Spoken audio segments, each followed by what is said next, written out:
Hello students, good morning. Today I am going to start a fresh chapter number 4 for class 10th, carbon and its compounds. Okay students, in this chapter you will study about the compounds which are made of carbon. So today I would like to start or I would like to tell bonding in carbon compounds. Okay students, so take out your pen and notebook and start your preparing notebook. Okay students, bonding in carbon compounds means carbon जो होता है किस तरह का bond बनाता है. What type of bond is found in carbon compounds. Okay, so let us see. The symbol of carbon is C and its atomic number is 6. Electronic configuration is 2 4. यदि मान लीजिए आपको इलेक्ट्रॉनिक कन्फिग्रेशन नहीं आता है तो इसके लिए मैं एक फ्रेश नया वीडियो बनाऊंगा और उसमें जो है आप लोग इलेक्ट्रॉनिक कन्फिग्रेशन बनाना जो है सीख लोगे या अर्लियर क्लासेस में आप लोग इसको सीख चुके होंगे. ओके स्टूडेंट्स, तो देखें तो कार्बन के आउटर मोस्ट सेल में आपको दिखाई पड़ रहा है 4 इलेक्ट्रॉन्स.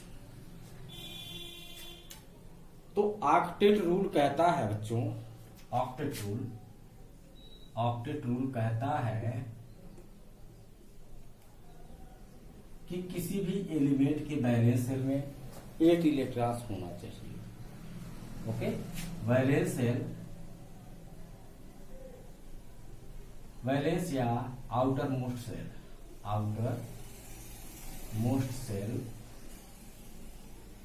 में 8 इलेक्ट्रॉन्स होना चाहिए बच्चों. ओके, यदि 8 इलेक्ट्रॉन्स न हो तो एटम्स जो होते हैं वो इलेक्ट्रॉन गेन करके या लूज करके या शेयर करके अपने वैलेंस सेल या आउटर मोस्ट सेल में 8 इलेक्ट्रॉन्स पूरा करना चाहते हैं. ओके, तो यहाँ पर 2 कंडीशंस होते हैं बच्चों. हाँ, एक और एक्सेप्शन भी होता है इसमें. एक्सेप्शन कि हाइड्रोजन जो होता है वह 2 ही इलेक्ट्रॉन बनाता है अपने आउटर मोस्ट सेल में 2 इलेक्ट्रॉन. इसको हम ड्यूप्लेट कहते हैं. क्या कहते हैं? ड्यूप्लेट कहते हैं. और इसको क्या कहते हैं? ऑक्टेट. ओके, 2 इलेक्ट्रॉन यदि हो रहा है तो उसको ड्यूप्लेट कहेंगे. जिस एटम्स के बैलेंस सेल एक ही सेल हो, जिस एटम्स में एक ही सेल्स होता है, ओके, वे जो होते हैं ड्यूप्लेट बनाते हैं. और जिनमें एक से ज्यादा सेल्स होते हैं वो ऑक्टेट पूरा करने का प्रयास करते हैं. ओके स्टूडेंट्स, तो ऑक्टेट पूरा करने के लिए स्टूडेंट्स जो होता है ये कार्बन क्या कर सकता है? ये गेन कर सकता है. Okay, it can gain 4 electrons. दूसरा तरीका होता है बच्चों, इट कैन लूज 4 इलेक्ट्रॉन्स. यदि 4 इलेक्ट्रॉन लूज करेगा तभी जो है इसका ड्यूप्लेट पूरा हो जाएगा. यदि 4 इलेक्ट्रॉन गेन करेगा तो आउटर मोस्ट सेल में 8 इलेक्ट्रॉन पूरा हो जाता है. ओके स्टूडेंट्स, लेकिन ये जो दोनों कंडीशंस होते हैं इन case of carbon it is not feasible. ये फीजिबल नहीं होता है. ओके, फीजिबल का मतलब जो प्रोसेस अपने आप हो सके उसको हम फिजिबल प्रोसेस कहते हैं. तो ये प्रोसेस फिजिबल नहीं होता. ओके, तो कार्बन न तो गेन कर सकता है और न तो लूज कर सकता है इलेक्ट्रॉन. ओके, तो इसलिए ये क्या करता है? शेयरिंग ऑफ इलेक्ट्रॉन करता है. Sharing of electrons. कार्बन जो होता है इलेक्ट्रॉन्स को शेयर करता है और शेयर करके जो है वह अपने वैलेंस सेल में 8 इलेक्ट्रॉन ऑक्टेट को पूरा करता है. ओके, इलेक्ट्रॉन्स न तो इलेक्ट्रॉन गेन करता है और न तो शेयर कर लूज करता है, जिससे कि उसका ऑर्बिट पूरा हो सके। वह अपना ऑर्बिट पूरा करने के लिए इलेक्ट्रॉन को शेयर करता है। ओके, दूसरे कार्बन के एटम से शेयर कर सकता है, दूसरे एटम्स के साथ शेयर कर सकता है, जैसे ऑक्सीजन हुआ, हाइड्रोजन हुआ, क्लोरीन हुआ। ओके, तो इलेक्ट्रॉन की शेयरिंग के द्वारा जो होता है कार्बन जो है अपने वैलेंस शेल में ऑक्टेट पूरा करता है। आइए हम इसको एग्जाम्पल के द्वारा समझते हैं। ओके स्टूडेंट्स, मिटा देते हैं, इसको नोट कर लीजिए।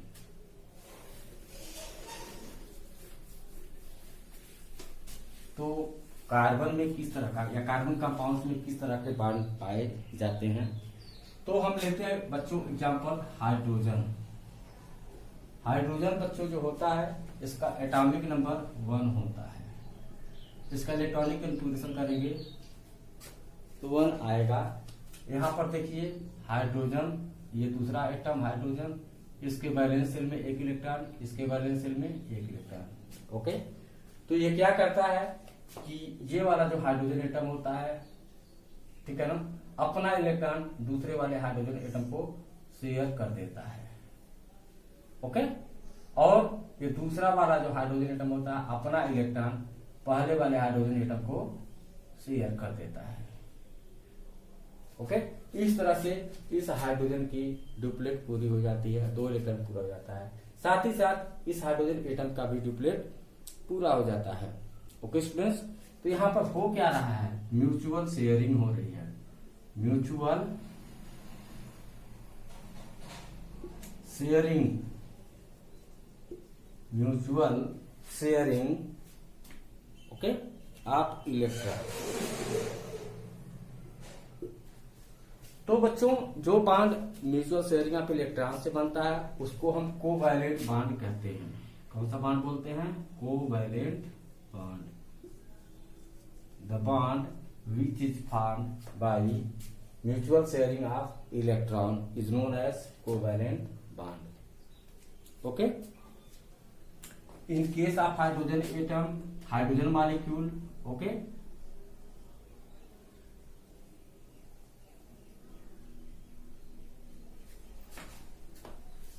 one pair of electron is involved, so the bond between hydrogen molecule is said to be single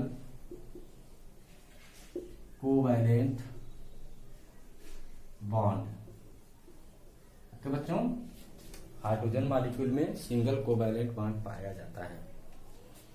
ऐसे ही दूसरा एग्जांपल लेते हैं, इसको मिटा लें, नोट कर लीजिए, मिटा दें। ओके, ऑक्सीजन हम देखते हैं, ऑक्सीजन मॉलिक्यूल, ऑक्सीजन मॉलिक्यूल। तो बच्चों ऑक्सीजन का एटॉमिक नंबर जो होता है 8 होता है। इलेक्ट्रॉनिक कन्फिग्रेशन करेंगे तो 2 6, बैलेंस शेल में 6 इलेक्ट्रॉन, मतलब इसको 2 इलेक्ट्रॉन की आवश्यकता है। यदि इसको 2 इलेक्ट्रॉन मिल जाए तो यह अपने बैलेंस शेल में ऑक्टेट पूरा कर लेता है। ओके, आइए हम इसको स्ट्रक्चर के रूप में समझते हैं। तो इसके बैलेंस शेल में 6 इलेक्ट्रॉन है, तो हम 6 इलेक्ट्रॉन्स को हम इस तरह से क्रॉस के द्वारा दिखला दे रहे हैं, और ऐसे ही इस ऑक्सीजन एटम के जो 6 इलेक्ट्रॉन्स है उसको भी क्रॉस के द्वारा दिखला देते हैं।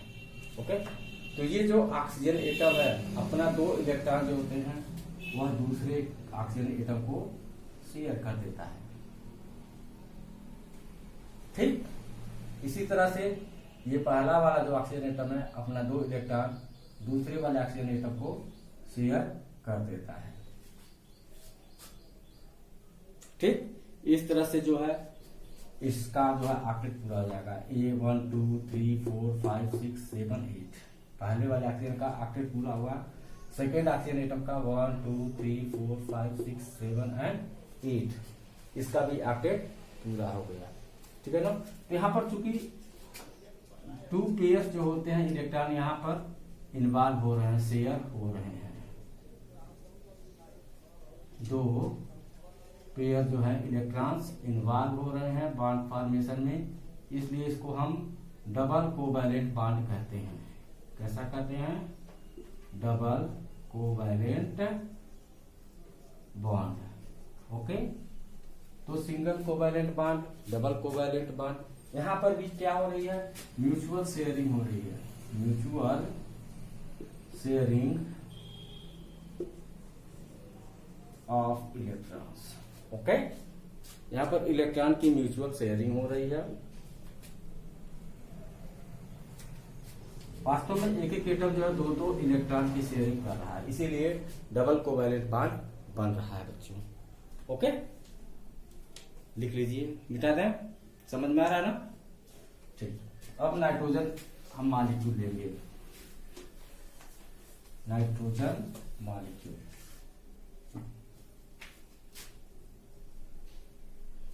बच्चों नाइट्रोजन का एटॉमिक नंबर जो होता है वह 7 होता है, इलेक्ट्रॉनिक कंट्रीब्यूशन करंट 2,5 आता है। इसके वैलेंस सेल में 5 इलेक्ट्रॉन्स होते हैं, अर्थात नाइट्रोजन एटम को अपने वैलेंस सेल में 8 पूरा करने के लिए, ऑक्टेट पूरा करने के लिए 3 इलेक्ट्रॉन्स रिक्वायर्ड है। ओके, तो क्या करेगा ये, दूसरे नाइट्रोजन एटम के 3 इलेक्ट्रॉन्स को ये शेयर कर लेता है। ओके, देखिए पहला वाला कहता है कि दूसरे वाले नाइट्रोजन एटम से कि अपने 3 इलेक्ट्रॉन मुझको दे दो, तो दूसरा वाला नाइट्रोजन एटम कहता है ले भैया, तो पहले वाले का ऑक्टेट पूरा हो गया। इसी तरह से दूसरा वाला नाइट्रोजन एटम जो है पहले वाले नाइट्रोजन एटम से कहता है कि अब तुम भी जो है अपने 3 इलेक्ट्रॉन्स मुझको दे दो। इस तरह से दूसरे नाइट्रोजन का भी ऑक्टेट पूरा हो जाता है, 3 2 5 3 8। ये दूसरे नाइट्रोजन का ऑक्टेट पूरा हुआ, वैसे ही फर्स्ट नाइट्रोजन का ऑक्टेट 2 3 5 3 8 पूरा हो गया। यहाँ पर चूंकि म्यूचुअल शेयरिंग हो रही है,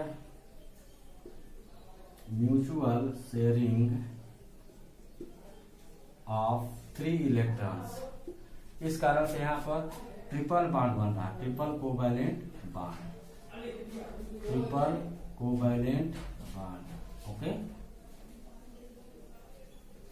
3 electron from each nitrogen atom has been shared, so it is triple covalent bond, triple covalent bond। Okay student, तो कोवैलेंट बॉन्ड बच्चे जो होता है 3 तरह का होता है, single covalent bond, double covalent bond and triple covalent bond. यदि एटम्स के द्वारा एक एक इलेक्ट्रॉन की शेयरिंग से बॉन्ड बनता है तो उसको सिंगल कोवैलेंट बॉन्ड बोलते हैं। यदि दो दो इलेक्ट्रॉन्स की शेयरिंग होती है तो उसको डबल कोवैलेंट बॉन्ड बोलते हैं, और 3 इलेक्ट्रॉन्स की शेयरिंग होती है तो उसे ट्रिपल कोवैलेंट बॉन्ड हम कहते हैं। ओके, नोट करिए, मिटा दें। आइए बच्चों, अब उसके बाद जो है हम देखते हैं आगे covalent bonding, covalent bonding. Okay बच्चों, कोवैलेंट बॉन्डिंग, जिन कंपाउंड्स में इलेक्ट्रॉन शेयर होकर के बॉन्ड बनता है, ठीक है ना, वहां पर कोवैलेंट बॉन्डिंग होती है।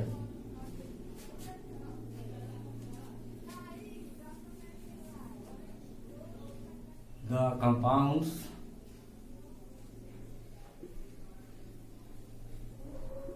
which are formed, the compounds which are formed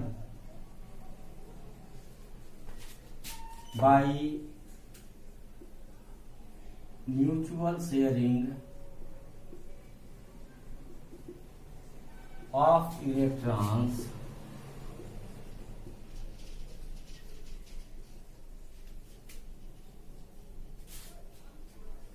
are called covalent compounds, covalent compounds, and such bonds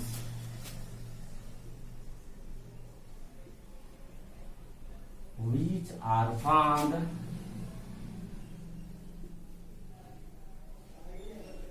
by mutual sharing of electrons, by mutual sharing of electrons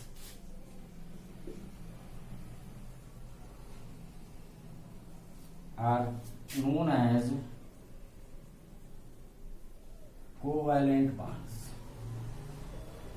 Covalent bonds. Okay students, तो covalent bond होता है, कहाँ पाया जाता है? ये covalent compound में पाया जाता है। और बच्चों ये जो कोवैलेंट बॉन्ड होता है ये वीक बॉन्ड होता है। कैसा बॉन्ड होता है? Weak bond. ये स्ट्रांग बॉन्ड नहीं होता है, ठीक है। ये बॉन्ड जो होता है स्ट्रांग नहीं होता है। तो इसकी जो प्रॉपर्टी देखोगे कोवैलेंट कंपाउंड की, दो प्रॉपर्टी आपको मिलेगी कि इनकी जो मेल्टिंग पॉइंट होगा लो melting point and low boiling point. Okay, ये मेल्टिंग पॉइंट और बॉइलिंग पॉइंट का लो होना क्यों होता है? क्योंकि कोवैलेंट बॉन्ड जो होते हैं वो वीक होते हैं, ठीक है। थोड़ी सी एनर्जी मिलने पर ये बॉन्ड आसानी से टूट जाते हैं।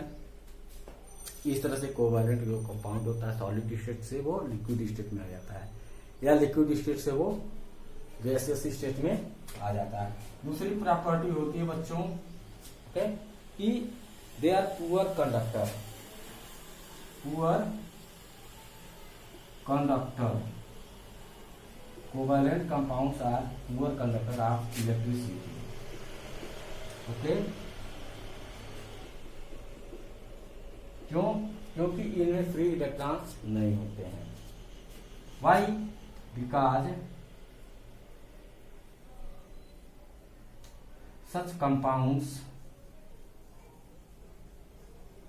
compounds do not have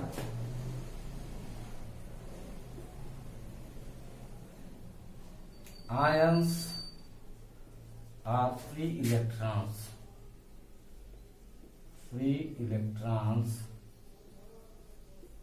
to conduct electricity. Okay students, covalent compounds की मेल्टिंग पॉइंट और बॉइलिंग पॉइंट लो होता है क्योंकि उनमें जो कोवैलेंट बॉन्ड होता है वो वीक बॉन्ड होता है। Okay, covalent compounds are poor conductor of electricity because these compounds do not have ions or free electrons. You know, to conduct the electricity, okay, something is needed like ions. Okay, ions, you know, ions is the carrier of charge, and electrons are also charge. It can flow from higher potential to lower potential, students. Okay,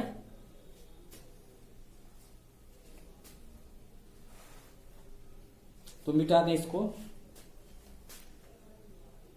ये तो रहा covalent compound की कुछ properties, मिटाते हैं।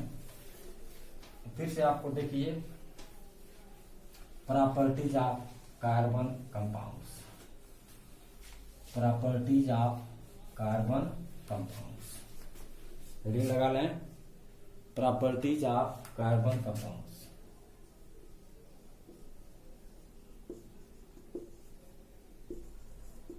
Properties of carbon compounds. Okay, तो बच्चों carbon compound generally they have low melting point and low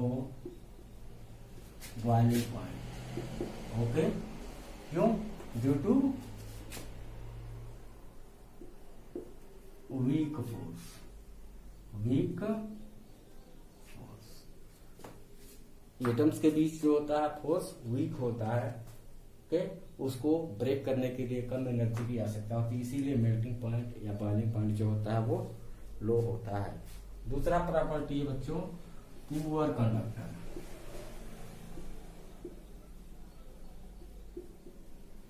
poor conductor of electricity.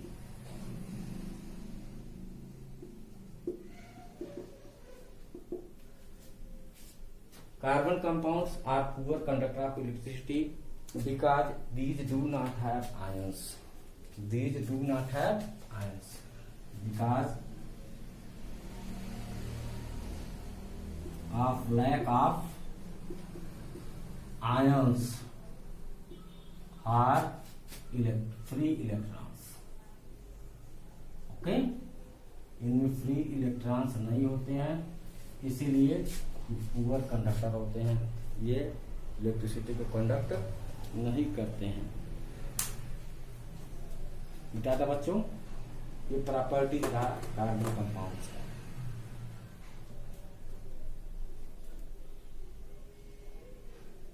अब हम बच्चों कुछ कोवैलेंट कंपाउंड्स को देखेंगे, बेटा थे, या कुछ कार्बन कंपाउंड्स को देखेंगे। तो पहला कार्बन कंपाउंड है बच्चों मीथेन। पहला कार्बन कंपाउंड क्या है? मीथेन। मीथेन का फार्मूला होता है CH4। कार्बन का एटॉमिक नंबर 6 होता है 2 4। बैलेंस में 4 इलेक्ट्रॉन, इसको 4 इलेक्ट्रॉन की आवश्यकता है ताकि यह अपना ऑक्टेट पूरा कर सके बैलेंस में। हाइड्रोजन का एटॉमिक नंबर होता है बच्चों 1। ठीक, इसको अपना डुप्लेट पूरा करने के लिए 1 इलेक्ट्रॉन आवश्यक है। तो हम एक कार्बन बना देंगे, चारों तरफ हाइड्रोजन निकला देंगे। यहाँ पर कार्बन के इलेक्ट्रॉन्स दिखला दे रहे हैं। ये कार्बन के बैलेंस शेल में 4 इलेक्ट्रॉन है, और ये क्रॉस के द्वारा जो है हम हाइड्रोजन के इलेक्ट्रॉन को दिखला दे रहे हैं। ठीक है, ये कार्बन जो है अपना एक इलेक्ट्रॉन इस हाइड्रोजन को शेयर कर देता है। इस तरह से इस हाइड्रोजन का डुप्लेट पूरा हो जाता है। ये कार्बन एटम इस हाइड्रोजन को अपना एक इलेक्ट्रॉन शेयर कर देता है। इस तरह से इस हाइड्रोजन का डुप्लेट पूरा हो जाता है। ये कार्बन जो है अपना एक इलेक्ट्रॉन तीसरे हाइड्रोजन एटम को शेयर कर देता है। इस तरह से इस हाइड्रोजन का डुप्लेट पूरा हो जाता है। साथ ही साथ चौथा इलेक्ट्रॉन जो कार्बन जो है अपना चौथे हाइड्रोजन एटम को शेयर कर देता है। इस तरह से चारों हाइड्रोजन एटम का डुप्लेट पूरा हो जाता है। अब सवाल उठता है कार्बन एटम का ऑक्टेट पूरा करने के लिए। तो कार्बन चारों हाइड्रोजन के जो एक एक इलेक्ट्रॉन्स हैं सबको शेयर कर लेता है। ठीक है, इस तरह से कार्बन का भी ऑक्टेट पूरा हो जाता है। ओके बच्चों, इसको हम दूसरे तरीके से भी रिप्रेजेंट कर सकते हैं। ये हाइड्रोजन हो गया, यहाँ हाइड्रोजन हो गया, यहाँ पर हाइड्रोजन हो गया, यहाँ पर हाइड्रोजन हो गया। ये मीथेन का मॉलिक्यूल बन गया बच्चों। ओके, यहाँ पर हाइड्रोजन जितने हैं सबके डुप्लेट पूरे हैं और कार्बन का ऑक्टेट पूरा है। ओके, मिटा देते हैं। अब दूसरा जो है बच्चों कार्बन कंपाउंड है कार्बन डाइऑक्साइड। कार्बन डाइऑक्साइड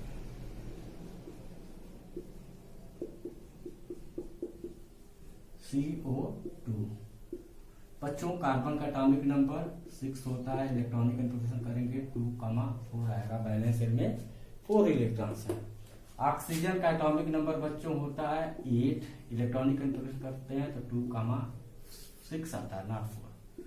तो ऑक्सीजन को 2 इलेक्ट्रॉन की आवश्यकता है, जबकि कार्बन को 4 इलेक्ट्रॉन की आवश्यकता है अपना ऑक्टेट पूरा करने के लिए। ठीक है ना, तो कार्बन को सेंटर में बना देंगे, ऑक्सीजन को उसके कॉर्नर पर बना देंगे।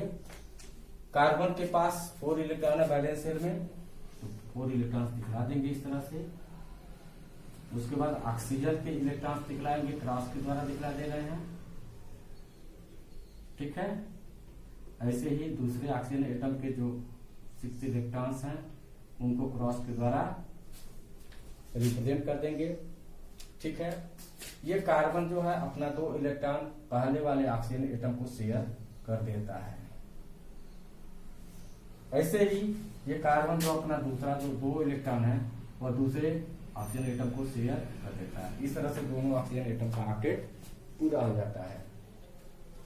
अब जितना इलेक्ट्रॉन जो कार्बन एक एक ऑक्सीजन एटम को शेयर किया है उतना जो है ऑक्सीजन के इलेक्ट्रॉन को ये खुद लेगा। देखिए अब कार्बन का भी ऑक्टेट पूरा हो गया। चूंकि कार्बन जो है एक ऑक्सीजन एटम के साथ 2 इलेक्ट्रॉन की शेयरिंग कर रहा है तो डबल बॉन्ड बनता है, डबल कोवैलेंट बॉन्ड। इस तरह से डबल कोवैलेंट बॉन्ड बन जाता है। ओके बच्चों, ये रहा आपका कार्बन डाइऑक्साइड का स्ट्रक्चर। देखिए समझ में आ रहा है ना? मिटा दें, मिटा दें। Okay,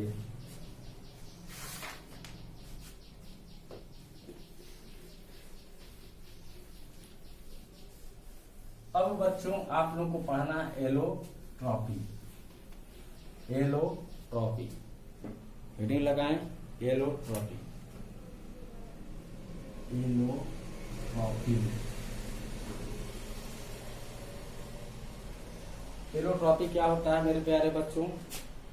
atoms of same element, atoms of same element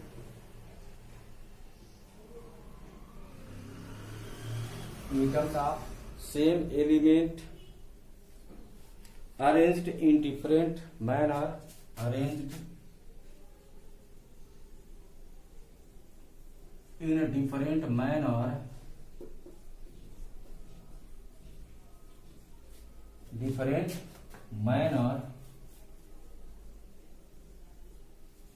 arranged in different manner in same physical state, in same physical state।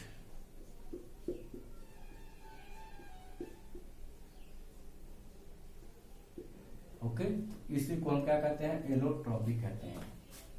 मतलब क्या? सेम एलिमेंट के एटम्स होंगे, वो डिफरेंट वे में अरेंज होंगे और उनका फिजिकल स्टेट भी सेम ही होगा। ठीक, जैसे एग्जाम्पल के तौर पर ले लें तो कार्बन है, कार्बन के बच्चों 3 एलोट्रॉप पाए जाते हैं। एक होता है बच्चों ग्रेफाइट, दूसरा होता है डायमंड और तीसरा होता है बकमिस्टर फुलरीन।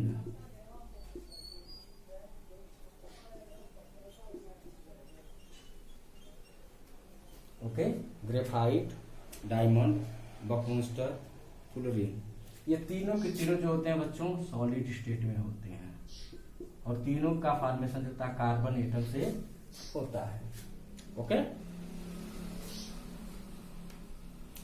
तो बच्चों यदि हम देखें तो एलोट्रॉप्स में क्या होगा? एलोट्रॉप्स में क्या होगा? यदि मोटी मोटा देखें एलोट्रॉप्स में पहली बार दिखाई पड़ेगा कि atoms of these are made of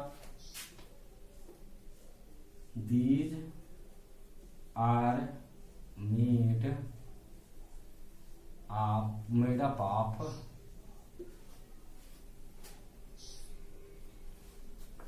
atoms of same element, atoms of same elements, एक ही एलिमेंट के, ठीक है ना, एटम से ये का निर्माण होता है, ये बने होते हैं एक ही एटम से, एक ही एलिमेंट के एटम से। दूसरा, atoms or arrangement of atoms are different, arrangement of atoms are different, atoms का जो अरेंजमेंट होता है वह डिफरेंट होता है। ओके बच्चों, और तीसरा होता है मेरे प्यारे बच्चों जो एलोट्रॉप होते हैं उनका फिजिकल स्टेट सेम होता है, फिजिकल स्टेट सेम होता है। ओके, और चौथी बात प्रॉपर्टीज,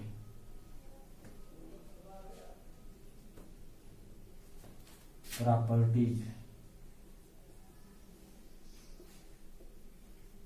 डिफरेंट होती है। प्रॉपर्टीज कैसी होती है? डिफरेंट। ओके बच्चों, और ये जो प्रॉपर्टीज होती है बच्चों डिपेंड करती है, it depends on arrangement of atoms, arrangement of atoms. Atoms का अरेंजमेंट किस तरह से हुआ है उस पर जो होती है इलेक्ट्रॉन की प्रॉपर्टीज डिपेंड करती है। ओके, नोट कर लीजिए बेटा। तो पहले इलेक्ट्रोड की बात करेंगे, कार्बन की पहले इलेक्ट्रोड की आपका ग्रेफाइट है। First electrode of carbon is graphite.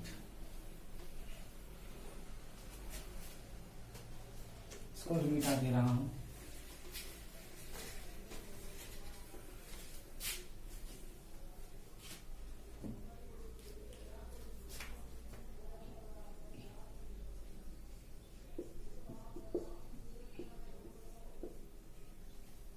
Graphite. Okay बच्चों, ग्रेफाइट में क्या होता है, one carbon atom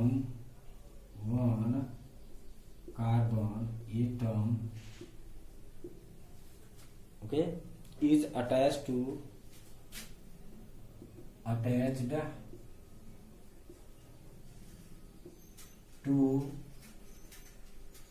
other 3 carbon atoms, 3 carbon atoms. एक कार्बन एटम जो होता है 3 अन्य कार्बन एटम से जुड़ा होता है। दूसरा उसका होता है लेयर स्ट्रक्चर होता है। ऐसा स्ट्रक्चर होता है बच्चों, layer structure.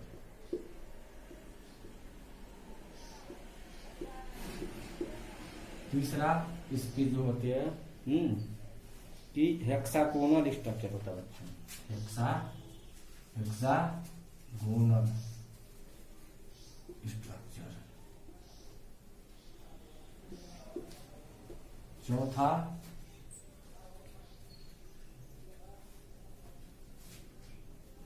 No strong bonding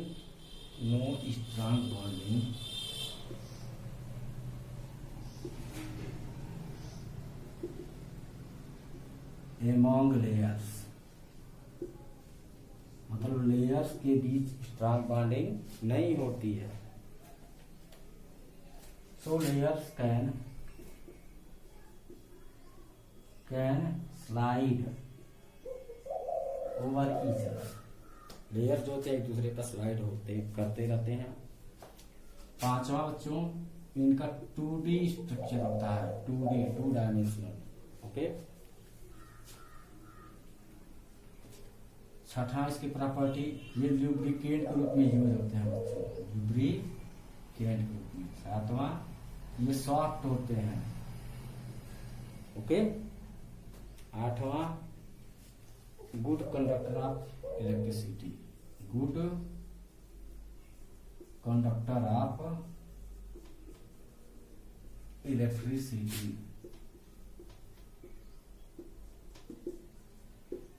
due to presence of free electron, presence of free electrons. Okay, तो ये ग्रेफाइट का कुछ हमने आप लोगों को दिखलाया। यहाँ पर स्ट्रक्चर मैं बता दे रहा हूँ यहीं पे। जैसे मान लीजिए ये कार्बन एटम है, एक कार्बन एटम है, यह 3 कार्बन एटम से जुड़ेगा, ये 3 कार्बन एटम से जुड़ा रहेगा। उसके पास एक इलेक्ट्रॉन जो है फ्री इलेक्ट्रॉन रहेगा। फिर ये जो है ना ये 3 अदर कार्बन एटम से जुड़ेगा। ठीक है ना, यहाँ पर देख है तो 1 electron is free, this 1 electron is free. So 1 electron is free to conduct electricity, to conduct electricity। हम लोग जो पेंसिल लीड यूज करते हैं बच्चों, ठीक है, वो भी ग्रेफाइट का ही बना होता है। ठीक है ना। तो लेयर के रूप में वो एक दूसरे के ऊपर आता है। जब उसको हम पेपर पर रब करते हैं तो एक एक लेयर जो होता है वह पेपर पर स्टिक कर जाता है, हट जाता है, ठीक है ना। इसलिए हटता है क्योंकि लेयर्स के बीच में स्ट्रांग बॉन्डिंग नहीं होती है। ओके। और कंडक्टिविटी, कंडक्टर क्यों होता है गुड कंडक्टर? इसलिए होता है क्योंकि इसके पास फ्री इलेक्ट्रॉन होते हैं। और स्ट्रक्चर यदि बनाना चाहें तो हेक्सागोनल स्ट्रक्चर बना सकते हैं आप। देखिए यहाँ पे मैं बना दे रहा हूँ, ये हेक्सागोन हो गया, यहाँ पर कार्बन है, यहाँ पर कार्बन है, यहाँ पे है, यहाँ पे है, यहाँ पे है और यहाँ पे। एक एक कार्बन जो होगा तीन तीन कार्बन से जुड़ा रहेगा, ठीक है। यहाँ पर दो कार्बन है, ये जो है आपके तीसरे कार्बन से जुड़ा रहेगा। ये जो है एक दो से हुआ, इधर भी जुड़ा रहेगा। ऐसे ही ये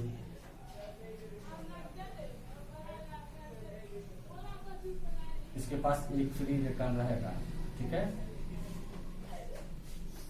इसके पास एक फ्री इलेक्ट्रॉन रहेगा। ये कार्बन जुड़ा है, इसके पास फ्री इलेक्ट्रॉन है। ये भी कार्बन जुड़ा है, इसके पास फ्री इलेक्ट्रॉन है। ये भी कार्बन से जुड़ गया, इसके पास फ्री इलेक्ट्रॉन है। तो इस तरह से जो हेक्सागोनल स्ट्रक्चर होता है एक लेयर बन जाता है और ये एक लेयर जो होता है दूसरे लेयर के ऊपर स्लाइड होता रहता है, क्योंकि लेयर्स के बीच में कोई स्ट्रांग फोर्स नहीं होता, स्ट्रांग बॉन्ड नहीं होता है। इतना निकला, लिख लिए, बताते हैं। ओके बच्चों, तो आइए बच्चों अब हम दूसरा एलोट्रॉप की बात करते हैं, that is diamond.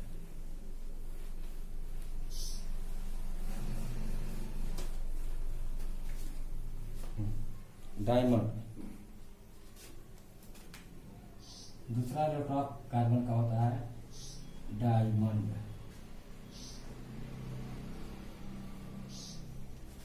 Okay. Diamond में क्या होता है? One carbon atom is attached, one carbon atom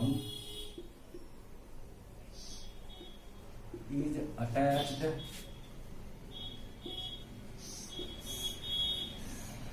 to 4 carbon atoms, 4 carbon atoms. एक कार्बन एटम 4 कार्बन एटम से जुड़ा हुआ होता है। ओके।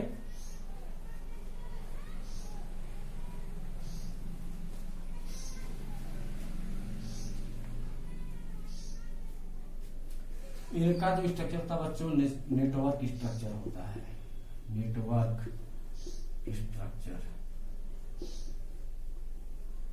स्ट्रांग फोर्स पाया जाता है, हार्ड होते हैं। इनका स्ट्रक्चर 3D 3 डायमेंशनल होता है। ओके। चौथा हार्डनेस, इनमें हार्डनेस पाई जाती है। ओके। और पांचवा पुअर कंडक्टर, वो bad conductor of electricity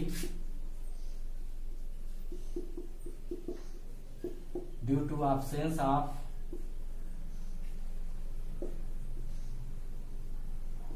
free electron. Okay. Diamond में फ्री इलेक्ट्रॉन नहीं पाया जाता है, इसीलिए पुअर कंडक्टर या बैड कंडक्टर होते हैं। देखिए इसका फिगर हम बना दे रहे हैं। ये कार्बन एटम है, इसे 4 कार्बन एटम ले रहे हैं, ये हो गया। ये जो है ये भी 4 कार्बन से जुड़ा रहेगा,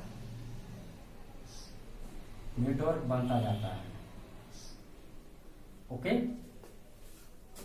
तो एक भी इलेक्ट्रॉन यहाँ पर फ्री नहीं मिल रहा है, इसीलिए यह पुअर कंडक्ट करता है। साथ ही साथ नेटवर्क बनते जा रहा है, स्ट्रांग बॉन्ड है। ये कोवैलेंट बॉन्ड जो है स्ट्रांग है, उतना वीक भी नहीं है जैसे कि लेयर के बीच में कोवैलेंट बॉन्ड नहीं पाया जाता है। यहाँ पर ये नेटवर्क बन जाता है, एक दूसरे से जकड़ा रहता है, इसीलिए जो होता है ये संसार का सबसे हार्डेस्ट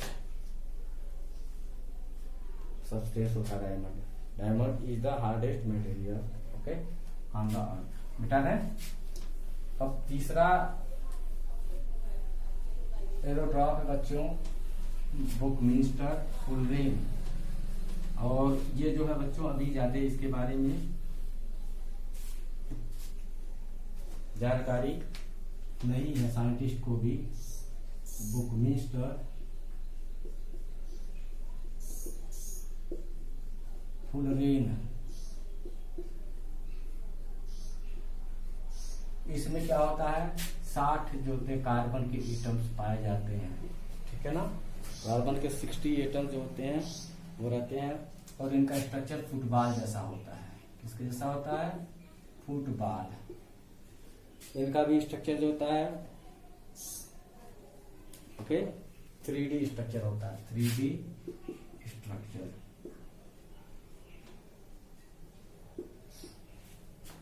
नेटवर्क सॉलिड होते हैं ये भी, नेटवर्क सॉलिड होते हैं। तो ये सब बातें रही और आज के लिए बस इतना ही। Student thank you very much. पढ़ते रहिए और जानकारी हासिल कर